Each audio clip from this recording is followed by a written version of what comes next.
तो जैसा कि संज्ञा समिति का मूल है कि हम कैसे अपने सनातन धर्म को आगे बढ़ाएं और सनातन धर्म की व्यवस्था को कैसे नियंत्रित करें।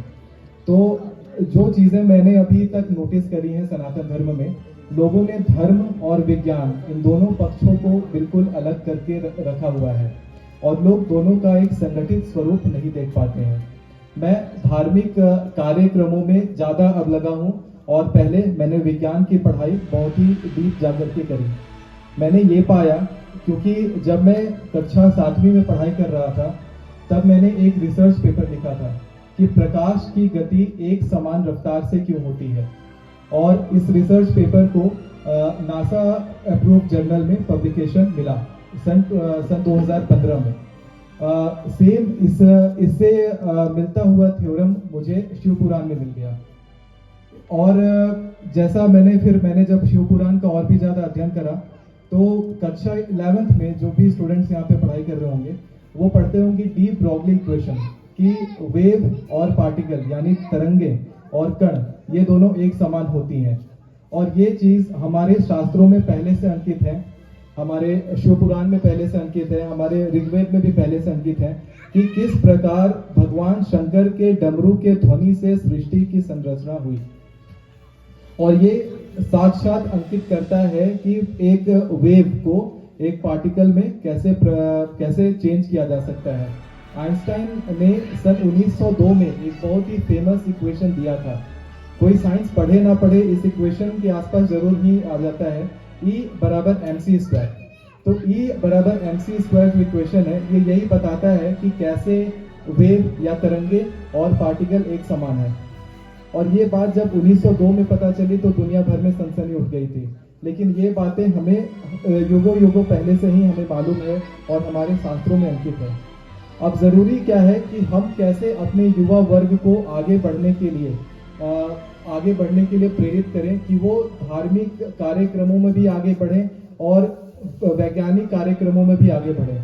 तो अगर हम शास्त्र की पढ़ाई ठीक उस सीरियसनेस के साथ करते हैं, जिस सीरियसनेस के साथ हम साइंटिफिक बुक्स पढ़ते हैं या फॉरेन इंटरनेशनल ऑथर्स के लिखे हुए किताब पढ़ते हैं, तो जाहिर है कि हम जो भी कुछ उसके बाद पाएंगे वो बहुत ही अत्याधुनिक साइंटिफिक होगा।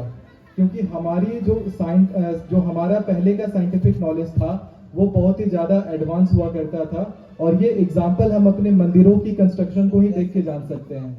क्या देव जैसा, सूर्य मंदिर जैसा संरचना क्या दुनिया भर में किसी भी देश में मौजूद है? जो भी देश कहता है कि हम वैज्ञानिक क्रियाकलापों में ज़्यादा आगे बढ़े हुए हैं, क्या किसी भी देश में ऐसा कोई संरचना मौजूद है या ऐसा कोई ढांचा मौजूद है?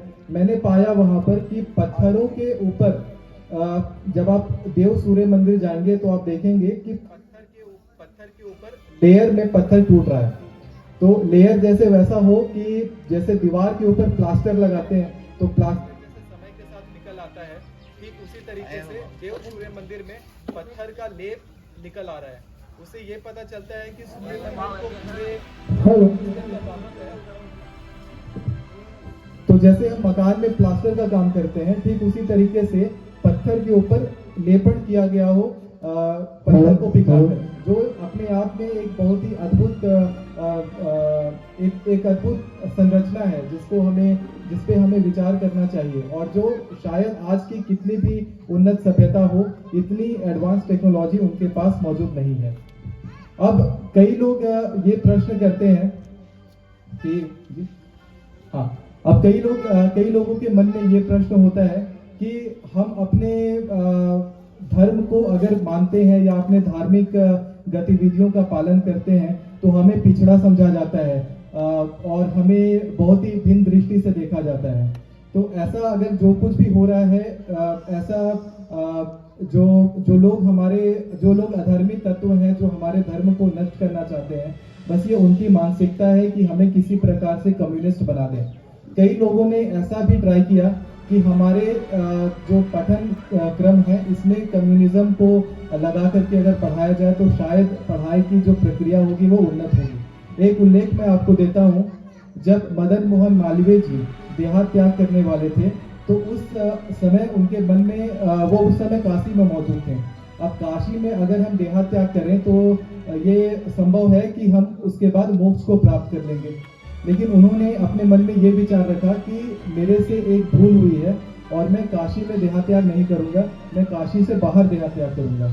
वो क्यों? क्योंकि उन्होंने जब बीएचयू की स्थापना की, तब उन्होंने सोचा कि हम पाश्चात्य संस्कृति या पाश्चात्य पठन क्रम को अपने जो धार्मिक पठन क्रम है दोनों के साथ मिला करके कुछ एक ऐसा यूनिवर्सिटी का या एक ऐसा विश्वविद्यालय का संरचना करूंगा कि यहाँ पर गौतम कनाद जैसे ऋषि पैदा हो, लेकिन यहाँ पे कम्युनिस्ट उत्पन्न हो गए और जो उनके लिए बहुत ही ज़्यादा दुखदायी रहा, और इसलिए उन्होंने काशी को छोड़ करके किसी और जगह पे देहात्याग किया और अपने मन में एक सिद्धांत है पुनरपि जननम पुनरपि मरणम, तो इस सिद्धांत के माध्यम से उन्होंने देहात्याग किया। बस इस विचार को मन में रखते हुए कि अगले जन्म में मैं एक ऐसी विश्वविद्यालय की स्थापना करूंगा जिसमें केवल भारतीय पठन पद्धति को ही माना जाए और इसी तरीके से पढ़ाया जाए, क्योंकि हमारे शास्त्र बहुत ही अत्यधिक उन्नत हैं। तो आजकल की युवा पीढ़ी जो भी है उनको मैं ये सजेस्ट करता हूं कि अगर आप शास्त्रों को लेकर के पढ़ाई करेंगे तो आज की शिक्षा प्रणाली उसके सामने कुछ भी नहीं है। मैंने कक्षा 12th में ही ड्रॉप आउट ले लिया था। उसके बाद मैंने ये जो मॉडर्न एजुकेशन सिस्टम होता है कि लोग यूनिवर्सिटी जाते हैं उसके बाद बाकी चीज़ें करते हैं, तो मैंने ये सब माध्यम कभी नहीं चुना। लेकिन जब मैं क्लास 11th में ही पढ़ाई कर रहा था, बस भारतीय शिक्षा पद्धति को ही मैं इसका श्रेय दूंगा कि तब से ही मेरे यूनिवर्सिटीज़ में लेक्चर इन्विटेशन आते रहे। मेरा अभी टाई अप